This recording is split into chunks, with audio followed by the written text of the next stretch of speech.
The wind screamed across the mountains, sweeping through a frozen wilderness where silence ruled. Beneath a crag of ice, a young wild cat limped painfully through the snow.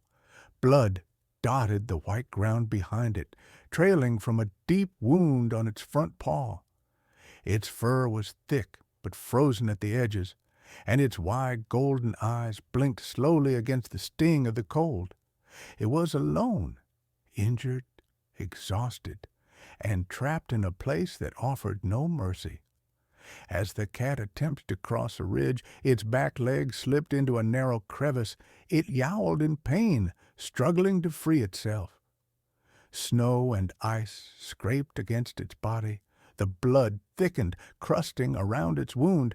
Each breath became shorter, clouding the air in puffs of steam. The cat was stuck, and the cold crept deeper into its bones.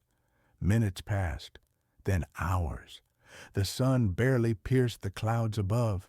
The cat was now lying still, body half submerged in the snow, frost forming around its ears and nose. Its breathing was shallow, labored. A final push to stand failed, its muscles giving way to cold and injury. Nature had turned from home to prison. Then a low hum broke the silence. In the distance, a snowmobile roared across the frozen slope, followed closely by an amphibious vehicle.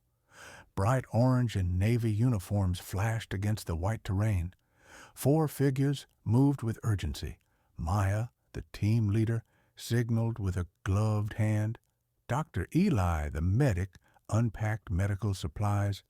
Tariq, the climber, secured climbing gear to his harness.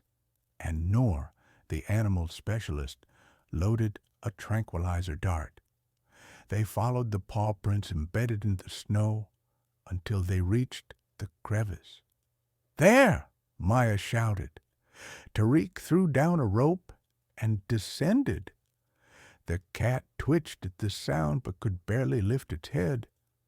Noor carefully prepped the tranquilizer. Eli reached into the pack for a thermal wrap. Together, they worked in silence and precision. Noor whispered to the cat softly, her breath visible in the freezing air. She injected the sedative gently while Eli examined the wound. "Frostbite," he murmured, "and maybe a fracture." Bandages, antiseptic, and warm packs were applied as fast as they could manage. Tariq secured the space with a windscreen as Maya coordinated the extraction from above. Minutes later, the cat was stabilized and lifted out. Eli placed a stethoscope on its chest. Noor hydrated it carefully with a syringe. "Heart rate is weak, but steady," she said. Then something unusual happened. A sudden bark rang out. An Arctic fox appeared from the ridge, pacing in the snow. It ran a few steps, looked back, and barked again. "Is it leading us somewhere?" Maya asked. Following the fox, the team discovered another wild cat, smaller, shivering under a bush, its tail visibly wounded. The fox circled the second cat protectively. The team worked fast again, this time treating 2 animals. Ropes, nets, pulleys, they used every tool in their kit. The second cat was injured, but alert.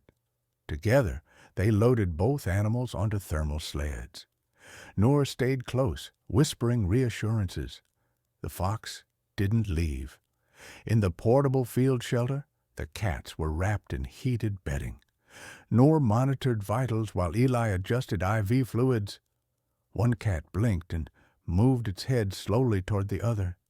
They were surviving. The storm eased. It was time to transport them to the outpost. With the cats secured in stretchers and the fox running alongside, the team rode back through the snow-covered forest. At the mountain rescue station, the final stage of recovery began. Days passed. The wounds healed. The cats grew stronger.